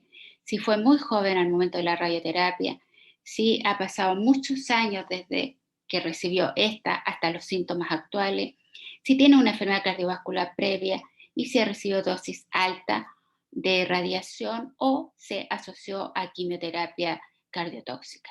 En estos pacientes debemos hacer screening de los factores de riesgo cardiovascular y el de los síntomas en forma anual, hacer también un electrocardiograma anual y ecocardiograma y pruebas de estrés funcional en pacientes con muy alto riesgo, es decir, que tengan todos estos factores al final de la radioterapia cada 5 años y si es de bajo riesgo cada 10 años. Aquí se insiste que los factores de riesgo cardiovascular tienen que ser casi como de prevención secundaria, con objetivos de presión, de control lipídico, de hemoglobina glicada muy estrictos y estimular un objetivo de vida saludable con cese del tabaquismo, ejercicio al menos 150 minutos semanales, dieta mediterránea y control estricto de su peso. Si en ayuda y potenciación de todos estos aspectos podemos usar el score de calcio para ayudarnos a guiar la terapia. Así que debemos tratar de evitar a estos estadios más avanzados en el cual podemos tener necesidad de hacer procedimientos percutáneos o cirugía, llegar a cardiopatías restrictivas severas que solo puedan ser tratadas con trasplante, que va a depender del pronóstico de la patología oncológica de base y todas las alteraciones del sistema excitoconductor y de la disfunción autonómica que se ha visto que tienen mayor incidencia de complicaciones cardiovasculares con menor grado de recuperación. ¿Cuáles son los mensajes que me gustaría que ustedes recordaran? Que la patología oncológica más relacionada con la toxicidad por radiación es en los cánceres de mama, linfoma Hodgkin, cánceres de esófago, timo y pulmón, que esto puede ser evaluado hasta décadas post término de la radioterapia, que el seguimiento debe ser periódico, que el compromiso estructural es mucho más significativo que la insuficiencia cardíaca, como lo que nos demostró la doctora, que la multiimagen es útil para el seguimiento de los sobrevivientes de acuerdo a lo que nosotros necesitemos y busquemos en forma específica. Recordemos que el pronóstico del cáncer y el pronóstico cardiovascular es un equilibrio muy, muy inestable que va a depender el futuro y la sobrevida de nuestro paciente oncológico. Muchas gracias. Muchas gracias. Gracias, Pamela, por esta presentación maravillosa. Creo que hemos aprendido un montón y en realidad dan ganas de que en realidad tengamos más la oportunidad de participar. Sobre todo, creo que falta nuestra participación en las decisiones de radioterapia. Nos ha enseñado mucho y creo que es una meta para el grupo de cardiooncología, porque me parece que estamos más participando en la parte de quimioterapia, pero no nos incorporan tanto los oncólogos en la parte de la radioterapia, y todos hemos visto las tremendas consecuencias, que a veces salimos trasquilados por un tratamiento previo, así que hay harto que hacer. Excelente tu presentación, muchísimas gracias. Yo creo que sería bueno dar paso a las preguntas, Hugo. ¿Qué te parece? Me sumo a los agradecimientos, muy buena charla, también muy inspiradora como la charla de Suilma. Así que tengo muchas preguntas, espero alcanzar porque, bueno, las preguntas que tengan también las pueden ir haciendo. Y para Suilma tengo varias preguntas, pero voy a partir por una hecha por el doctor Jorge Lowenstein, que pregunta si el cálculo de strain circunferencial y torsión miocárdica podría detectar en forma aún más precoz, ¿ya? El daño por cardiotoxicidad, ¿ya? Comparándolo con el strain longitudinal, me imagino. ¿Cuál es tu opinión? Yo creo que definitivamente, no sé con la torsión, hay uno que otro trabajo que dice que sí, que al tercer mes incluso puede haber ya cambios en el strain torsional. En cuanto al strain circunferencial hay un poquito más de data. Yo creo que sí, sin duda, pero me parece que una de las grandes limitaciones por las cuales el strain circunferencial por el eco 2D no ha tenido mayor empuje es justamente por la variabilidad de la obtención y por la dificultad, quizás el doctor lo sabe mejor que yo, en la obtención de buenos ejes cortos apicales, ¿no? Entonces, pero en los estudios que hay de resonancia magnética, porque hay muchos estudios de resonancia, sobre todo del grupo del doctor Paladinesh, para evaluar el análisis torsional, sobre todo circunferencial, longitudinal. Se ha visto claramente que ambos disminuyen a la par y de manera temprana. De manera que yo creo que sí, pero nos está faltando quizás un poco de técnica o dificultades técnicas para la adquisición, y yo creo que esa es una limitante para poderlo tomar como un parámetro. Yo por lo menos llevo varios protocolos en el instituto y puedo decir que de 100 pacientes quizás en 60%, 70% puedo obtener un buen eje apical corto, sobre todo las posmastectomizadas, para poder analizar perfectamente bien el análisis circunferencial. Sí, en resonancia en general, a diferencia de eco, es más potente el circunferencial, es más, se puede reproducir más que el longitudinal. Creo que todavía nos falta, el future tracking todavía es muy variable, por lo menos conozco 4 empresas y las 4 trabajan con métodos distintos, así que todavía no se puede definir bien el parámetro probablemente en cardiooncología, pero sí, por lo menos lo que nos resulta más en rezo es más el circunferencial que el longitudinal, un poquito más estable, no tiene tanta variabilidad. Claro. Bueno, no sé si haces una pregunta, Bárbara. Yo quería preguntarle a Pamela, si bien creo que fue muy aclaratorio algo que ella dijo sobre cómo proteger, si ¿sabes si hay protocolos distintos cuando hay irradiación del emitórax izquierdo versus el derecho? Obviamente por la posición del corazón y la afectación que pueden tener las estructuras. Sí, claramente está demostrado que la radiación sobre el lado izquierdo del tórax por lo menos duplica el riesgo de daño cardíaco.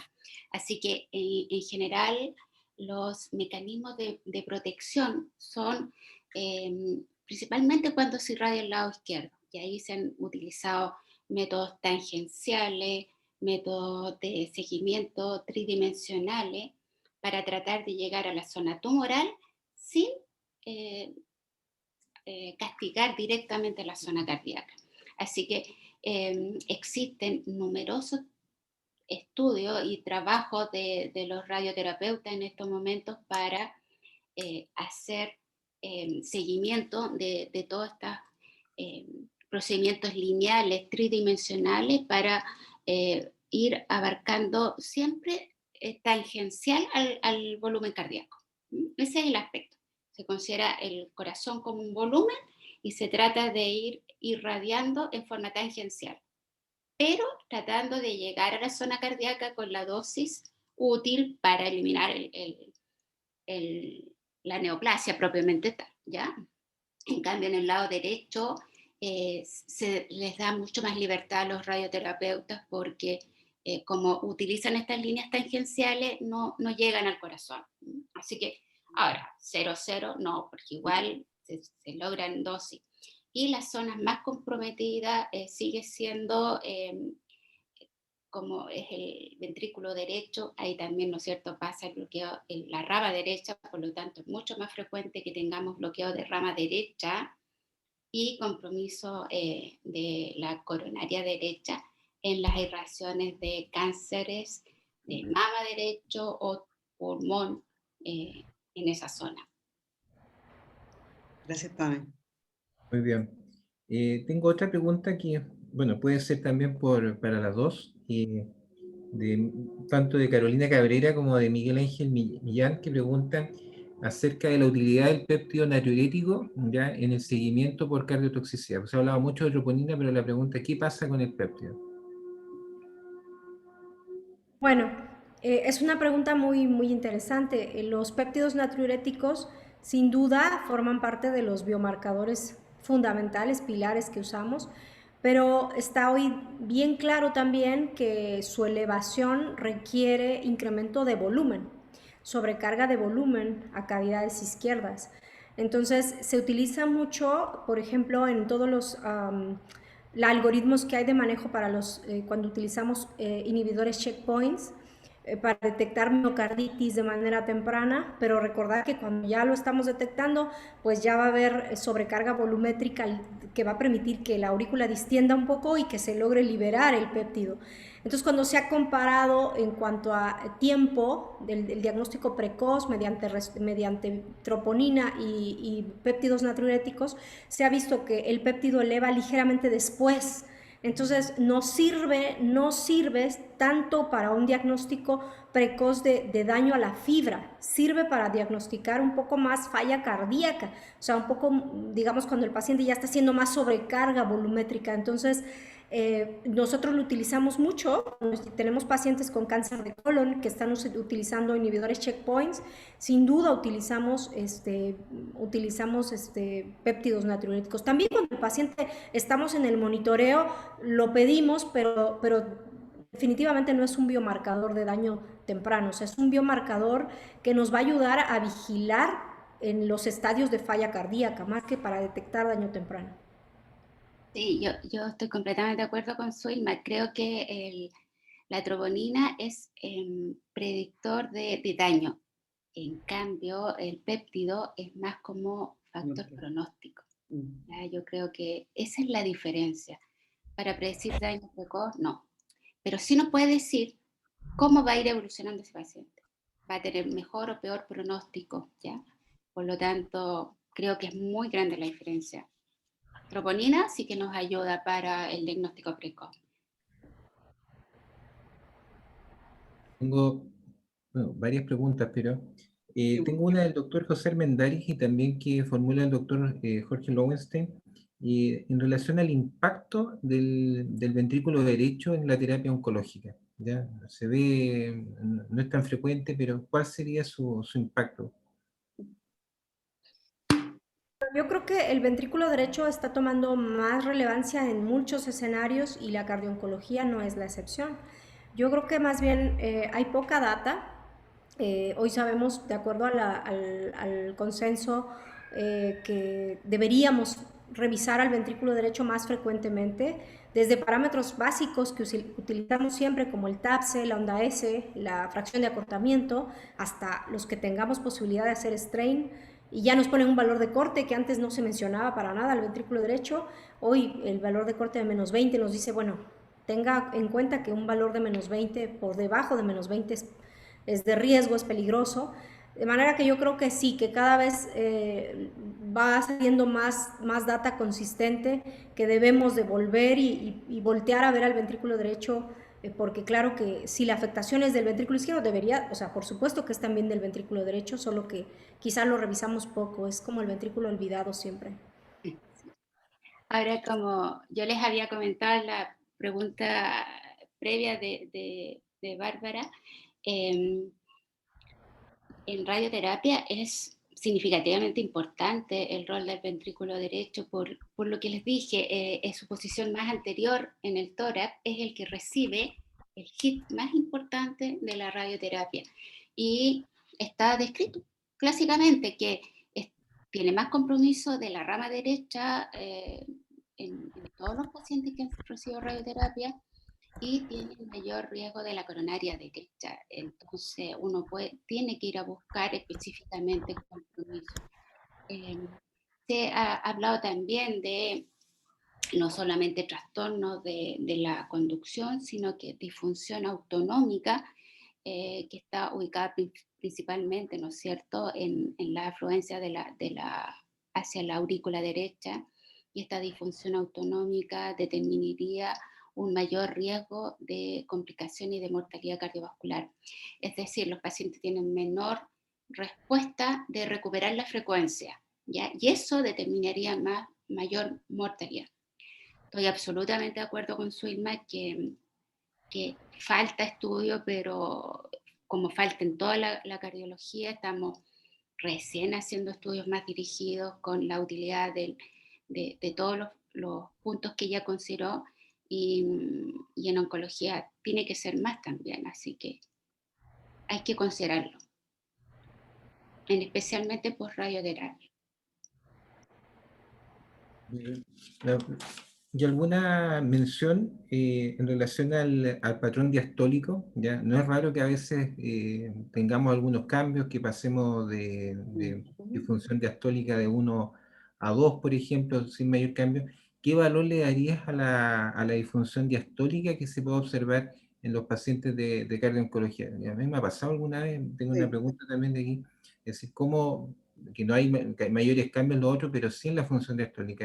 ¿Qué consideración tenemos en ese tipo de pacientes? Ok, bueno, también de función diastólica creo que sobre todo de la evaluación de la onda S, la onda E, los valores del tisular, pues, esta data fue pues por ahí entre el año 2010, cuando tenía mucho auge el Doppler tisular. Y bueno, sí hay información al respecto. Lo que nosotros vemos, o sea, yo tengo 8 años en el instituto, en el área de cardio-oncología y en imagen, y la verdad es que eso creo que también concuerda un poco con la literatura. Digamos que son parámetros que nos ayudan, nos añaden información, pero definitivamente por la variabilidad eh, propia del Doppler transmitral, del Doppler tisular, yo verdaderamente me fiaría poco de cambios en la onda S, por ejemplo, eh, Para en tomar el Doppler decisiones. tisular en un paciente hemato-oncológico. Creo que sin duda si yo lo tengo aunado a otros parámetros me puede sumar, pero solos los parámetros de la diástole creo que tendrían poco valor desde mi punto de vista. Sí. Yo les Sí. quiero hacer una pregunta a las dos. La valoración de la fracción de eyección por métodos automáticos, no el 3D, estoy hablando en 2D, o por métodos como el Simpson.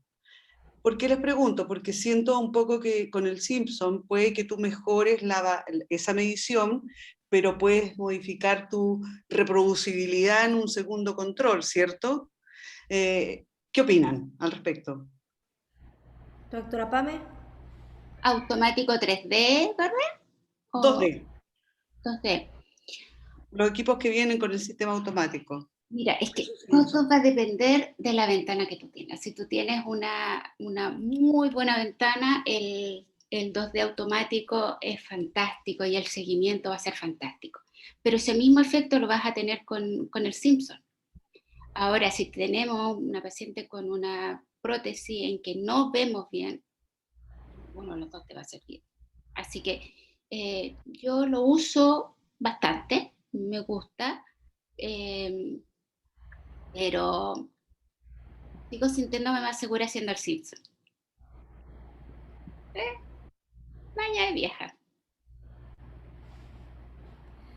Ahora, Yo, en estudios, perdón, Está claro que hablando en serio, 3D, obviamente la variabilidad es muchísimo menor y yo creo que mientras se pueda hay que también utilizarlo. el nuevo equipo, los nuevos equipos, sobre todo, no sé si se refiere, doctora, a la automatización por el software. Strain 2D, por Strain 2D o a la automatización simplemente del seguimiento de los bordes Sí, el de endocárdicos. los bordes, dice la Borde, no el strain, el de los bordes, el Los seguimiento de bordes. los bordes. Bueno, como dice la doctora Pame, yo creo que si la ventana ecocardiográfica es muy buena y es el mismo operador, la misma máquina, y yo veo que verdaderamente está siguiendo bien los puntos, y lo hago por Simpson biplano porque no tengo otra forma de cuantificar, creo que sí, o sea, sí tiene valor, por supuesto. Si no tengo 3D, sí, por Claro, supuesto. igual. Y ocupando más o menos esta misma línea, ¿qué opinas de de los equipos que tienen strain automático? Me gusta, me gusta más. A mí personalmente, yo, en aquellos pacientes, a veces tenemos ocupados todos los equipos y tenemos pacientes oncológicas y bueno, hemos hecho el jueguito de, bueno, empiézalo en el equipo chiquito que tiene automatización por Strain 2D y luego lo complementamos en la máquina grande con el tridimensional, o sea, lo pasamos nada más a hacer el tridimensional y concuerdan los valores, o sea, yo creo que, y sí, hay trabajos, hay 1 o 2 trabajos que hablan de la concordancia del Strain 2D por speckle tracking y y el strain tridimensional. O sea, yo creo que sí tiene buena correlación. Muy bien. Y si no tenemos strain, ¿ya? Y no tenemos posibilidad. Aquí el doctor Adrubal Navarro pregunta el MAPSE, por ejemplo, como alternativa, o alguna otro tips que tengamos en pacientes, digamos, si en nuestra institución no tuviéramos strain. Claro, si uno no tiene strain, tiene que basarse con otros aspectos. Ahora, ahí es, el MAPSE ha sido un tips bastante subvalorado por muchos años y ahora recién está volviendo a tener su importancia, al igual que el TAPSE. Son medidas muy sencillas, no requiere mayor experiencia ni práctica, es muy fácil de hacer y eso, si usted lo asocia con una buena medición por un Simpson, yo creo que le puede dar un seguimiento bastante adecuado. Considerando que no tenga ni strain ni otras técnicas, me parece que puede ser útil. Pero ahí también podría ser seguimiento, como decía la doctora Vázquez, en relación a la diástole y todos esos aspectos. Cuando no tenemos todas las cosas top, debemos hacer un seguimiento con lo que usted tiene. Y si usted tiene solamente un Simpson, un MAPSE, un TAPSE, un tamaño de la aurícula izquierda y los volúmenes, hágalo.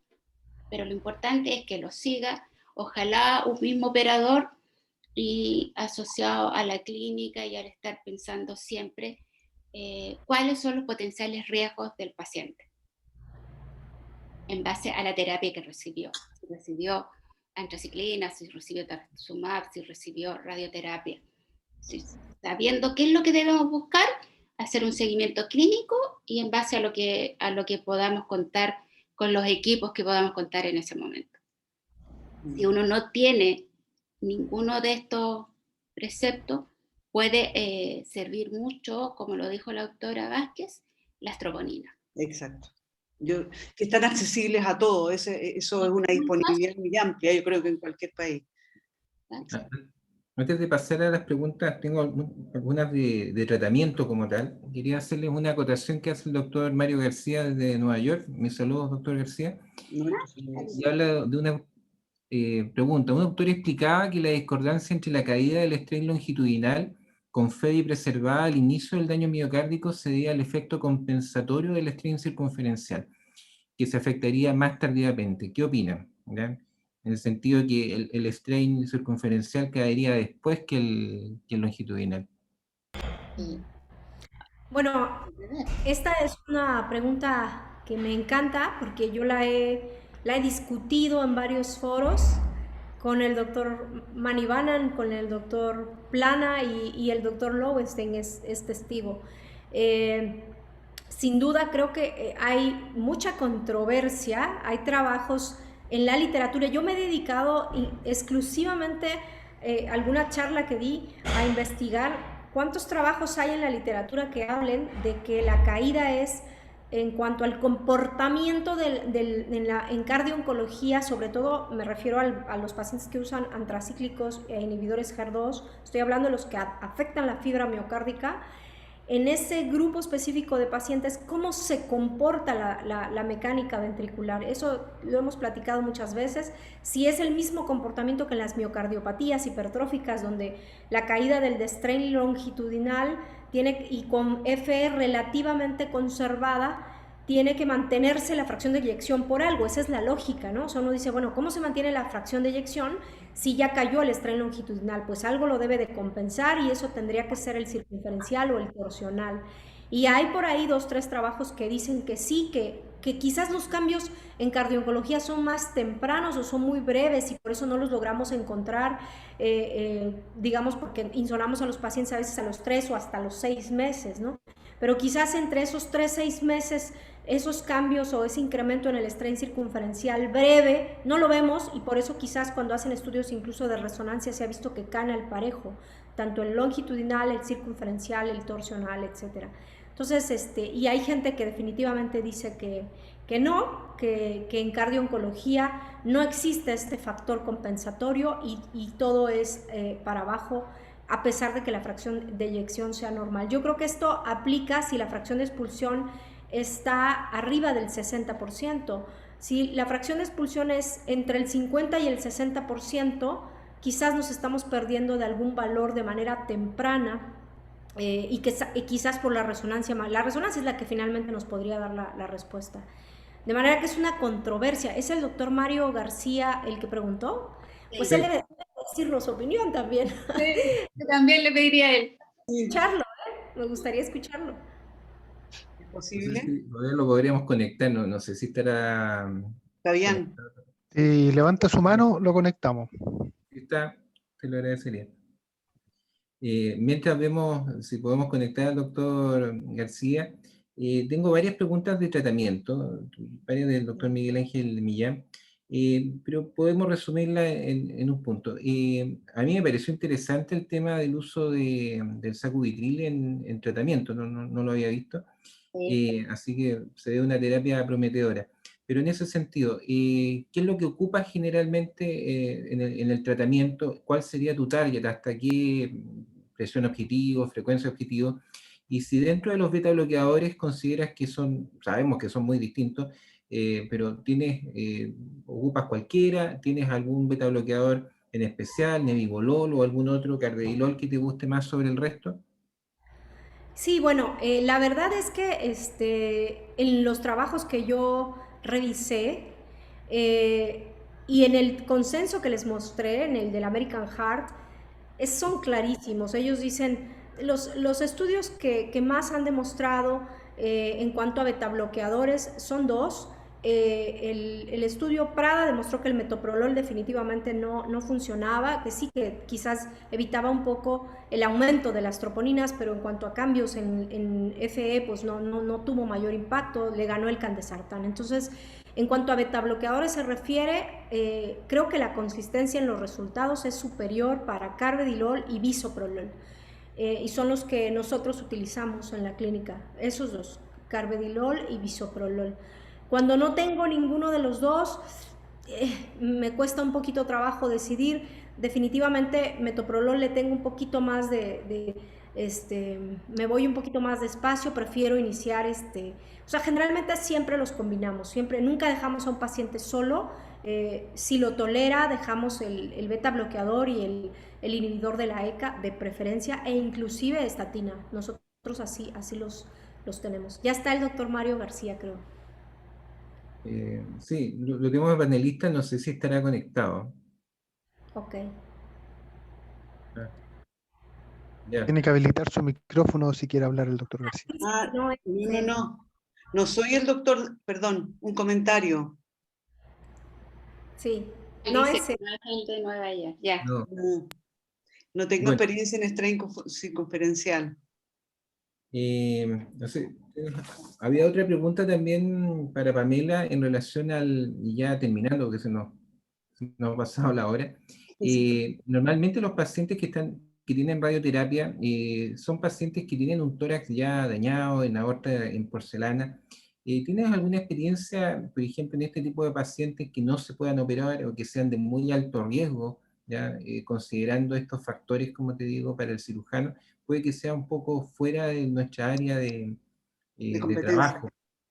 Sí, pero como les comenté en una de las diapositivas, una de las mayores indicaciones en este momento de TAVIs o válvulas percutáneas son las aortas en porcelana o terapia previa por cánceres pulmonares, de timo, de esófago.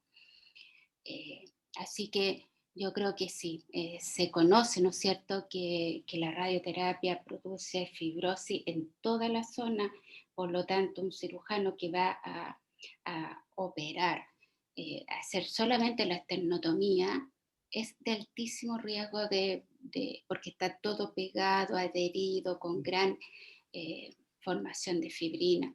Por lo tanto, se podría hacer procedimientos percutáneos mixtos o se podrían hacer cirugías mínimamente invasivas con otros focos de ingreso, ¿ya? en vez de ingresar por la zona torácica anterior, ingresar por zonas de, si van a operar la válvula mitral, por ejemplo, o dirigidamente la aorta, ser mínimamente invasiva, sí o sí. Tratar de no hacer esternotomía es un aspecto significativo. Y si uno tiene acceso a procedimientos endovasculares, también. Es decir, yo creo que, como les dije, es la mayor indicación de TAVI esta causa. No sé Hoy si hay algo que recordar, a propósito que estamos hablando del tema en la radio, que mencionó la doctora Cabrera, súper importante, el efecto de la radioterapia sobre el esófago, considerando que nosotros muchas veces tenemos que recurrir a ecocardiografía transesofágica. No debemos olvidarlo, ¿ya? se puede Porque podemos tener perforar, accidentes mayor importantes riesgo de de ruptura. perforación, por lo tanto, un aspecto que uno muchas veces no se lo enseña a nuestros becados, a nuestros internos, es que pregunten bien qué tipo de terapia recibió el paciente. Lamentablemente nos llega habitualmente un joven que nos dice, ¿cómo es usted? No, sano. Y después de pasar bastante rato nos dice que tuvo un cáncer como a los 10 años. ¿Y qué te trataron? ¿Con qué te dio? Ah, no sé. Y eso es. Entonces, muchas veces nosotros tenemos que profundizar y uno de los aspectos que uno le está pidiendo a los radioterapeutas, a los oncólogos, que les dieran un carnet de alta básico en que el paciente pudiera saber de partida qué terapia recibió, cuántas dosis de antraciclina recibió, si recibió algún otro fármaco asociado y cuánta radioterapia recibió, en qué esquema. Pero esto es lo que sabemos ahora. Probablemente lo vamos a tener en los seguimientos de los próximos 10 años, pero los jóvenes que se irradiaron 10, 15, 20 años atrás. no tienen idea de qué se les hizo. Por lo tanto, hay que tener mucho cuidado. Me gusta la pregunta, no sé si la puede hacer Hugo, de la doctora Gurto, que es cardióloga infantil. Hace dos preguntas, pero en honor al tiempo, dice, ¿cuánto tiempo, Suilma nos va a ayudar, mantenemos el tratamiento en un paciente, un niño, en el cual hubo disminución de la fracción de eyección o del strain, que se le dio tratamiento, que mejoró su función ventricular, que ya terminó su tratamiento oncológico? El seguimiento es de por vida. Cuando suspendemos el tratamiento, ¿cómo tomamos las decisiones? Me parece interesante para todos. Porque esos niños no llegan a nosotros después, ¿cierto? Sí, correcto. Bueno, yo no tengo experiencia en niños. Nosotros en el instituto vemos cardio-oncología adultos, pero sí que vemos sobrevivientes al cáncer, ¿no? O sea, como bien dijo la doctora Bárbara. Entonces, creo que eso está escrito en la literatura. Voy a platicar lo que hay en cuanto a la corte de adultos. Vamos a suponer que un paciente, lo mismo que está contando la doctora, un adulto que le cae la deformación o tiene disfunción subclínica, continúa con la terapia oncológica, lo logra, termina y la función ventricular queda limítrofe, vamos a decir así, una fracción de eyección alrededor del 50%, un strain entre 18, 17 y 18%. ¿Qué hago con él? ¿Ya terminó su terapia oncológica o radioterapia, radiohemato oncológico? Ya. ¿Y ahora qué hago? ¿Cuánto tiempo después lo tengo que seguir? Bueno, todo la literatura está en acuerdo que hay que seguirlo por lo menos al año de seguimiento. Y después de un año, cada 5 años. Esa es como la conducta. Ahora, el tratamiento, ¿por cuánto tiempo? Se supone que después de un año, si se mantiene estable la función ventricular, se podría suspender y reevaluar solamente la función cada 5 años. Muchas gracias. Perfecto. Bueno, yo creo que por razones de tiempo debemos ya terminar esta webinar. Les agradezco nuevamente sus excelentes charlas, motivadoras las dos. ¿Ya? Ya te lo escribí, pero para nosotros fue un honor tenerte aquí, Suilma, en esta reunión. ¿Ya? A ti también, Pamela. ¿Ya? Y así que esperamos contar contigo en otra oportunidad, en otro tipo de reunión. Quiero invitarlos también a, no sé, te doy la palabra, Suilma. No, no, muy agradecida, muy contenta. Realmente el honor es mío. Muchas gracias. Muchas gracias. Y bueno, invitarlos a dos cursos. Nosotros tenemos a fines de mayo en nuestro curso de imágenes, ¿ya? Ya pronto estará el temario para enviarlo. Y también a nuestro congreso chileno y también sudamericano de cardiología, que esperemos que sea presencial. Aquí está en 27 a 30 de noviembre, ¿ya? Tenemos toda la fe, esperemos que no hayan variantes y podamos tenerlos acá, ¿ya? Con aforo ilimitado. Y bueno, les doy las gracias nuevamente, también al laboratorio Behringer por facilitarnos su plataforma. Y bueno, lo esperamos el próximo mes con alguna otra actividad que ya se las anunciaremos. Así que muchas gracias nuevamente y un abrazo a todos. Muchas gracias. Sí. Gracias. Los agradecimientos, un gusto verlos y un abrazo virtual a todos. Esperamos que algún día pronto pueda ser presencial. Gracias, Suilma, estuvo maravilloso. También Pamela, maravillosas las charlas. Gracias. Todo el mundo lo manda a decir, no sé si las preguntas pueden quedar y a lo mejor responderlas después porque hay 20 preguntas pendientes todavía. Sí, ok, no hay problema. Muchas gracias. Muchas gracias a todos. Un abrazo. Abrazo. Gracias, gracias.